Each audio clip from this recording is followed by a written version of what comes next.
ETV అభిరుచి ప్రేక్షక మహాశయులందరికీ మన cow and calf rice brand సమర్పించు సూపర్ షెఫ్ వంటకి స్వాగతం సుస్వాగతం. మరి ఈ రోజు మీకోసం ఒక అద్భుతమైన చిత్రాన్నం. ఇలా ప్రతి వారం ఏదో ఒక కొత్త చిత్రాన్నం చేసుకుంటాం, దాంట్లో అద్భుతమైన రుచి. కానీ ఈ చిత్రాన్నాలన్నిటికీ మంచిగా టేస్టీగా ఉండడం కోసం ఆ రైస్ వాడేది పర్ఫెక్ట్గా ఉండాలి. మరోసారి cow and calf rice brand Kurnool Sona rice ఏదైతే ఉందో ఈ రైస్తో మీరు ఎటువంటి చిత్రాన్నం చేసుకోండి, పులిహోర చేసుకోండి, లేకపోతే గోంగూర చిత్రాన్నం చేసుకోండి, రకరకాలు ప్రతి వారం రకరకాలు చేసుకుంటున్నాం. ఈ 100 పైగా ఉన్న చిత్రాల అన్నిటికీ ఒకే ఒక రైస్ పర్ఫెక్ట్గా వస్తుంది, ఈ cow and calf Kurnool Sona. దీన్ని జపనీస్ టెక్నాలజీలో మన రైస్ని ఎక్స్ట్రాక్ట్ చేయబడుతుంది. అందుకని ఈ రైస్ అంటే ఏజ్డ్ రైస్ మీరు ఎలా చేసినా, నాకు కొత్తగా వంటలు చేసే వాళ్ళకి ముఖ్యంగా ఏంటంటే మీరు మామూలు తెల్లన్నం వండుకున్నా ఈ రైస్ తెచ్చి చేసుకుంటే మీ రైస్ ఎప్పుడూ ముద్దగా అవ్వదు, పర్ఫెక్ట్గా అవుతుంది.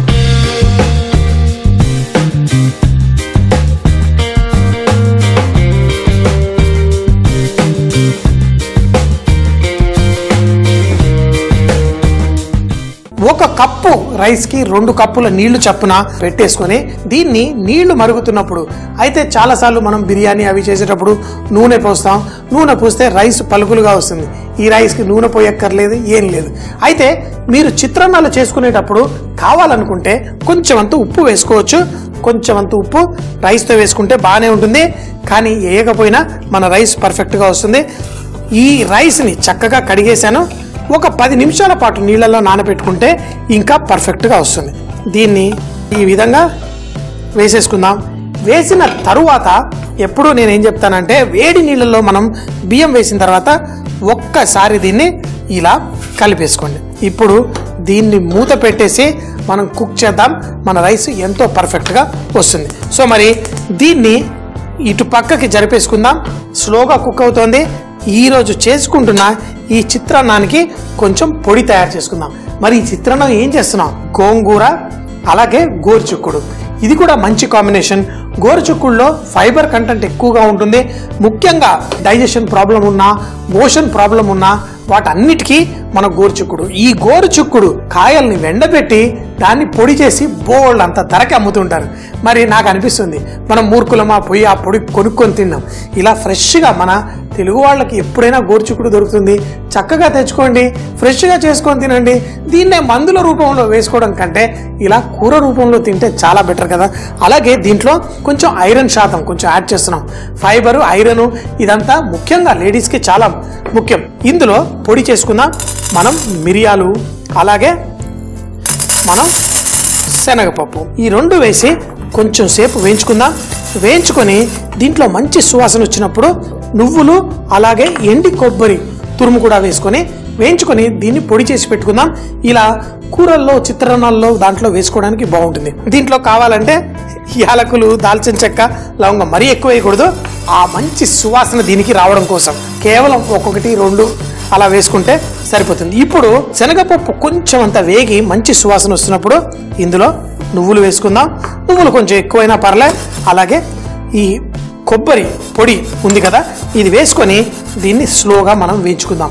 లైట్గా నువ్వులు అక్కడక్కడ చిటపట్లాడుతూ కొబ్బరి కొంచెం అంత రంగు మారగానే దీన్ని మిక్సీ జార్లో వేసి పొడి చేసి ఈ మసాలా రెడీ పెట్టుకుందాం. దీన్ని ఇలా కొంచెం సేపు వేయించుకుందాం. ఈ నువ్వులు, కొబ్బరి అన్నీ చక్కగా వేగిపోయాయి. దీన్ని ప్లేట్లో తీసి చల్లార్చుకొని పొడి చేసి పెట్టుకుందాం. అయితే మన గోంగూర కూడా మనం పేస్ట్ చేసేసుకోవచ్చు. గోంగూర ఆకుని కొంచెం అంత నూనె వేసి లైట్గా సాటే చేసుకొని మనం పేస్ట్ చేసేసుకుందాం. ముందుగా ఈ నువ్వులు, ఈ మిరియాలు వీటన్నిటిని ఇలా ఒక మిక్సీ జార్లో వేసి పొడి చేసుకుందాం.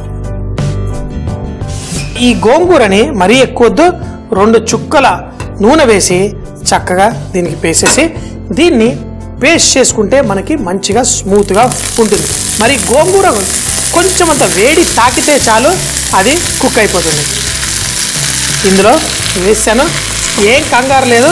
ఈ ఆకుని ఇందులో కొంచెం సేపు మగ్గనిద్దాం. ఈ ఆకు కొంచెం అంత ఆ వేడికి తాకగానే దీని రంగు కొంచెం బ్రౌన్ కలర్లా అనిపిస్తుంది. కానీ మన వంటల్లో వచ్చేసరికి మళ్ళీ దాని రంగు గ్రీన్ కలర్ తెచ్చేసుకుందాం. చూడండి ఇది ఎర్ర గోంగూర, అందుకని కొంచెం అంత ఎర్రటి రంగు దీనికి వచ్చేస్తుంది. ముందు దీన్ని పొడి చేసి తర్వాత దీన్ని కూడా పేస్ట్ చేసి అన్నీ రెడీగా పెట్టేసుకుందాం. తర్వాత దీన్ని ఎలా చేయాలో చూద్దాం. ఈ ఆకు కూడా కేవలం ఇలా వేసిన ఒక్క నిమిషంలోనే ఇలా చూడండి ఎలా చక్కగా ముద్దలా తయారైంది. మరి దీన్ని కూడా పేస్ట్ చేసి పెట్టుకుందాం, మంచి టేస్ట్ వస్తుంది. మన రైస్ కూడా రెడీ అయిపోవచ్చింది. నీళ్ళంతా పర్ఫెక్ట్గా పీల్ చేసుకుంది. ఇంకా కొంచెం అంటే ఆ ఉన్న నీళ్లు దీంట్లోనే కుక్ అయి పలుకులుగా పర్ఫెక్ట్గా రైస్ వస్తుంది. ఈ రైస్ రెడీ అయిపోయే లోపల గోరుచిక్కుడు దీన్ని కూడా ఉడికించుకుందాం. మరి గోరుచిక్కుడిని మనం నూనెలో ఫ్రై చేయం, దాన్ని నూనెలో ఉడికించుకుంటాం. అంటే ఇలా కొంచెం ఎక్కువ నూనె వేసేసాం. దీంట్లో ఈ గోరుచిక్కుని ఉడికించుకోవడం ఈ టెక్నిక్ నేను మహారాష్ట్రలో నేర్చుకున్నాను. అక్కడ ముఖ్యంగా పెళ్ళిళ్ళు అవన్నీ ఉన్నప్పుడు ఈ గోరుచిక్కుడిని కొంచెం అటు ఇటు చేసినా దీని రంగు మారిపోతుంది. నీళ్ళల్లో ఉడికించుకుంటే దీనికి ఉన్న ఆ అందమైన రంగు ఉండదు. దానికోసం మరి పర్ఫెక్ట్గా గోరుచిక్కుడు నీళ్ళల్లో ఉడికించుకుంటే గోరుచిక్కుడు ఎక్కువ టైం పడుతుంది. అదే నూనెలో ఉడికించుకుంటే చాలా ఫాస్ట్. ఇదేంటి నూనెలో ఉడికించుకోవడమా, వేయించుకుంటాం కదా? కాదు, నూనె తీసుకొని ఆ నూనె వేడెక్కక ముందే మనం దాంట్లో ఈ గోరుచిక్కుడు వేసేసుకుంటాం. మంట తక్కువ పెట్టి దీన్ని అంటే మరీ ఫ్రై అయినట్టు కాకుండా కొంచెం ఇలా నూనెలో మునగాలి. నూనె ఫ్రై అవ్వకూడదు. ఇలా స్లోగా తక్కువ మంటలో ఇలా నీళ్ళలో ఉడుకుతున్నట్టే ఈ నూనెలో మనం ఉడికించుకుందాం. మనం గోంగూర పచ్చడితో చేసుకున్నాం అనుకోండి, ఆ నిలువు పచ్చడిలో దాంట్లో ఫ్రెష్నెస్ తీసుకురావడం కోసం ఉల్లిపాయల్ని వేసుకుంటాం. అదేవిధంగా ఈ ఉల్లిపాయల్ని ఈ నూనెలో ఉడుకుతున్న బీన్స్తో పాటు వేసుకుందాం. ఈ గోరుచిక్కుడు బీన్స్ ఏవైతే ఉన్నాయో నూనెలో ఫ్రై చేసుకుంటే దాని రూపు మారిపోతుంది. మనం కూరగాయలు ఏవైనా గోరుచిక్కుడు కూడా ఇప్పుడు మీరు చూస్తే చాలా ముదురున్న గోరుచిక్కుడు కూడా ఇలా చక్కగా సాఫ్ట్గా పర్ఫెక్ట్గా అయిపోతుంది. మరి ఇంకొక నిమిషం అట్టి పెట్టేసి దీన్ని ఆ నూనెను ఉడగట్టేసి ఎలా మన చిత్రాన్నం చేసుకోవాలో చూద్దాం. ఈ బీన్స్ ఈ ఉల్లిపాయలు కూడా ఉడికిపోయాయి. అయితే ఈ నూనెని ఉడగట్టేద్దాం. ఉడగట్టడానికి ఒక జాలి తీసుకొని దాంట్లో ఈ కూరగాయలన్నీ చక్కగా వేసేసుకుందాం. అయితే ఇదే విధంగా మీరు క్యారెట్ ఇవన్నీ కూడా చేసుకోవచ్చు. అదే కనుక మనం వేడి నూనెలో ఫ్రై చేస్తే ఆ కూరగాయల్లోని ఆ రంగు ఆ అందం అంతా పోతుంది. ఇప్పుడు మన ఈ బీన్స్ని ఎలా మన చిత్రాన్నంలో వాడుకోవాలో చూద్దామా. ఈ ఉడకట్టిన నూనె చక్కగా చూడటానికి ఆలివ్ ఆయిల్ లా తయారవుతుంది. మరి దీన్నే మళ్ళీ వంటల్లో వేసి చేసుకుందాం. ఈ చిత్రాన్నం చేసుకోవడానికి అన్ని రెడీగా ఉన్నాయి. ముందు నూనె వేడెక్కిందా, మన ఆవాలు చిటపట్లాడడానికి పర్ఫెక్ట్గా వేడెక్కింది. ఎప్పుడైనా ఆవాలు కొంచెం వేడెక్కిన తర్వాత చిటపట్లాడుతుంటే మనం స్టవ్ మంట తగ్గించి అప్పుడు జీలకర్ర, మినప్పప్పు కొంచెం చిత్రాన్నాల్లో ఎక్కువగా వేసేసుకుంటాను. ఆ కొంచెం కరకరలాడితే చాలా బాగుంటుంది. లైట్గా ఇలా వేయించుకుందాం. మంచి టేస్ట్. దీంట్లో చిటికెడంత ఇంగువ, ఇది ఈ సాంప్రదాయపు వంటల్లో అన్నింటిలో వేసినట్టే కొంచెం అంత పసుపు. ఇప్పుడు దీంట్లో కరివేపాకు, సన్నగా తరిగిన అల్లం, మనం వెల్లుల్లి వేయట్లేదు, అల్లం వేసుకుందాం. అల్లం వేసుకొని దీన్ని వేయించుకుంటూ పచ్చిమిరపకాయలు, ఈరోజు ఈ గోంగూర దాంట్లో కారం కాకుండా పచ్చిమిరపకాయలు వేసుకుంటున్నాం కదా. మరి అన్నిటికంటే ముఖ్యం మన ఉప్పు కూడా తెచ్చి రెడీ పెట్టుకుందాం. ఈ ఉడికిన మన కవ్ అండ్ కాఫ్ రైస్ని ఇందులో వేసుకుంటాం కాబట్టి రైస్కి తగ్గట్టు ఉప్పు కూడా వేసుకోవాలి. కొంచెం ఉప్పు, అలాగే గోరుచిక్కుడు మన ఉల్లిపాయలు వేసాం. దీంట్లో గోంగూర పేస్ట్ ఏదైతే చేసి మనం రెడీగా ఉంచామో ఇప్పుడు దీనికి చక్కగా పట్టిద్దాం. చూడండి, గోరుచిక్కుడికి ఈ విధంగా పట్టించి దీనివల్ల ఒట్టి గోంగూర అనుకోండి మనకి అది ముద్దల మొత్తం ఉంటుంది. ఇప్పుడు ఈ గోరుచిక్కుడుతో పాటు నువ్వులు, శనగలు ఈ చేసిన పొడి రెడీగా ఉంది. దీన్ని లాస్ట్లో వేసుకుందాం. ఇక్కడ వేడిగా మన రైస్ చూడండి ఎంతో పర్ఫెక్ట్గా రైస్ రెడీ అయిందంటే ఇప్పుడు చూశారు కదా, కేవలం ఇలా వేసి చేశాను కానీ ఎంత చక్కగా పలుకులుగా మన రైస్ ఎలా వస్తుంది చూడండి. ఇలా కేవలం మన ఈ కవ్ అండ్ కాఫ్ రైస్ తోటే మనకి సాధ్యం. దీనిపైన ఈ చేసుకున్న పొడిని కూడా వేసుకుందాం. కావాలంటే కొంచెం నెయ్యి కూడా వేసుకోవాలంటే పైనుంచి కొంచెం నెయ్యి కూడా వేసుకోండి. కావాలంటే కొంచెం అంత నెయ్యి, మరి చిత్రాన్నాల్లో చక్కగా ఆ ఫ్లేవర్ రావడం కోసం దీనికి మూత పెట్టేస్తాను. మూత పెట్టేసి దీన్ని చక్కగా ఈ విధంగా టాస్ చేసుకుంటాను.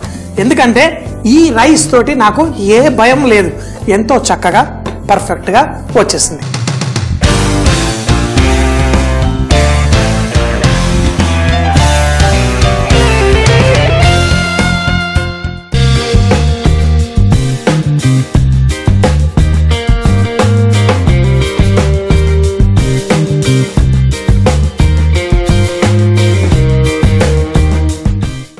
పలుకులుగా పర్ఫెక్ట్గా వచ్చేసింది.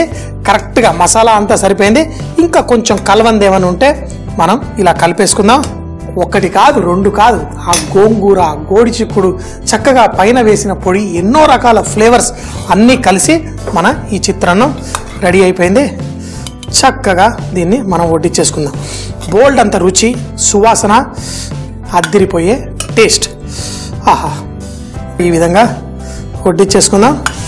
చూడండి ఇది ఎలా పొడి పొడిగా మనకి చక్కగా ఉల్లిపాయ, మన బీన్స్ కూడా చక్కటి గ్రీన్ రంగుతో పర్ఫెక్ట్గా ఉంది. మరి దీన్ని ఒక్కొక్క బైట్లో ఆనందం. తినగానే బా ఏం సూపర్ ఉంది, మిగతా అన్నీ మర్చిపోవాలి. ఇలాంటి అద్భుతమైన భోజనాలు తినండి. ప్రతిరోజు సూపర్ అంటే సూపర్ అని జీవితాన్ని ఆస్వాదించండి. గోరుచిక్కుడు గోంగూర మసాలాతో చిత్రాన్నం. దీన్ని తయారు చేయడానికి ముందుగా స్టవ్ పై ప్యాన్ పెట్టి దాంట్లో 1 కప్పుకి 2 కప్పుల నీళ్లు చప్పున తీసుకొని చిటికెడంత ఉప్పు వేసి cow and calf rice brand Kurnool Sona rice ని కడిగి ఒక 15 నిమిషాల తర్వాత ఆ వేడి నీళ్లలో వేసి కుక్ చేసుకోవాలి. మరొక ప్యాన్ తీసుకొని దానిపై మిరియాలు, శనగపప్పు, దాంట్లో లవంగా, ఇలాచి వేసి కొంచెం వేగిన తర్వాత నువ్వులు, ఎండు కొబ్బరి పొడి కూడా వేసి చక్కగా వేయించుకోవాలి. దీన్ని మిక్సీ జార్ లో వేసి పొడి చేసి పెట్టుకోవాలి. అలాగే గోంగూరను కూడా కొంచెం నూనె వేసి లైట్ గా ఫ్రై చేసి పేస్ట్ చేసి పెట్టుకోవాలి. ఇప్పుడు ఒక ప్యాన్ లో నూనె తీసుకొని అందులో గోరుచిక్కుడు వేసి దాన్ని నూనెలో ఉడికించాలి. ఉడికిన తర్వాత కొన్ని పచ్చి ఉల్లిపాయలు కూడా వేసి లైట్ గా ఉడికించుకోవాలి. ఇప్పుడు ఆ నూనెంతా ఉడగట్టి పెట్టుకుని కొంచెం నూనె తీసుకుని దాంట్లో తాలింపుకి ఆవాలు, జీలకర్ర, మినపప్పు, ఇంగువ, కరివేపాకు, సన్నగా తరిగిన అల్లం ముక్కలు, అలాగే సన్నగా తరిగిన పచ్చిమిరపకాయలు, ఉప్పు వేసి చక్కగా వేయించిన తరువాత చిక్కుడుకాయ, ఉల్లిపాయ ఉడికించుకున్న దాన్ని దాంట్లో వేసి